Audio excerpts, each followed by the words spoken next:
இயேசு கிறிஸ்துவின் நாமத்தில் அன்பின் வாழ்த்துதலை தெரிவித்துக் கொள்கிறேன். இன்றைக்கு நம்ம பார்க்க போகிறதான வேத பகுதி ரோமர் 12ஆம் அதிகாரம் 1வது வசனம். அப்படி இருக்க சகோதரரே, நீங்கள் உங்கள் சரீரங்களை பரிசுத்தமும் தேவனுக்கு பிரியமான ஜீவ பலியாக ஒப்பு கொடுக்க வேண்டும் என்று தேவனுடைய இரக்கங்களை முன்னிட்டு உங்களை வேண்டிக் கொள்கிறேன். இதுவே நீங்கள் செய்யத்தக்க புத்தியுள்ள ஆராதனை. இங்கே பவுல் எழுதுகிறார், ஜீவ பலியாக ஒப்பு கொடுக்க வேண்டும் என்று எழுதுகிறேன்.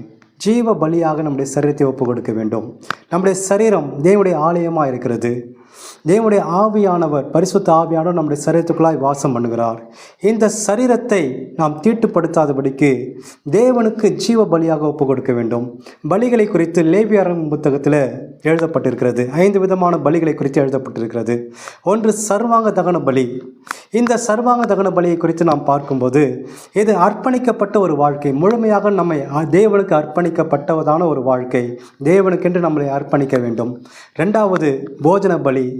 தேவன் நமக்கு செய்த உதவிகளுக்கு, தேவன் நமக்கு செய்த காரியங்களுக்கு நாம் நன்றி உள்ளவர்களாக நன்றி உணர்வோடு கூட இருந்து நன்றி பலிகளை நாம் ஒவ்வொரு நாளும் ஏறெடுக்க வேண்டும். 3வதாக சமாதான பலி. இந்த சமாதான பலி குறித்து பார்க்கும்போது ஒரு ஐக்கியம், தேவனுக்கும் நமக்கும் ஒரு ஐக்கியத்தை ஏற்படுத்துகிறது.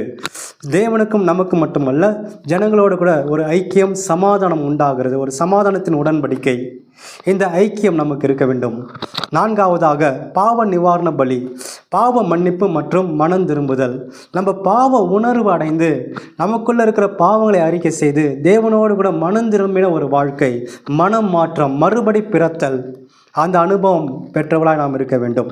5வது குற்ற நிவாரண பலி. குற்ற நிவாரண பலி என்று சொல்லும்போது குற்றங்களை அறிக்கையிட்டு நல் மனசாட்சியுடையவர்களாக நம்ம மீண்டும் மீண்டும் அந்த தவறை செய்யாதபடிக்கு அந்த தவறை விட்டுவிட வேண்டும்.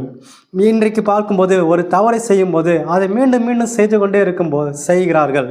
அதனால் நம்முடைய மனசாட்சி குற்றப்படுகிறது. அந்த குற்ற மனசாட்சி, சிலர் நல் மனசாட்சியை தள்ளிவிட்டு என்று பவுல் எழுதுகிறார். அந்த நல் மனசாட்சியோடவர்களாக நாம் மாற வேண்டும், முயற்சி செய்ய வேண்டும்.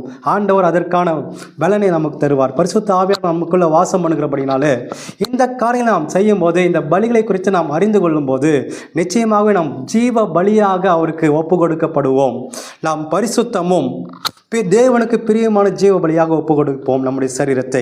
இந்த நாளில் கூட நம்முடைய சரீரத்தை நாம் தேவனுக்கு என்று ஒப்பு கொடுப்போம். கர்த்தர் தாமே நம்மை நடத்துவாராக. நாம் கண்களை மூடி ஜெபிக்கலாம்.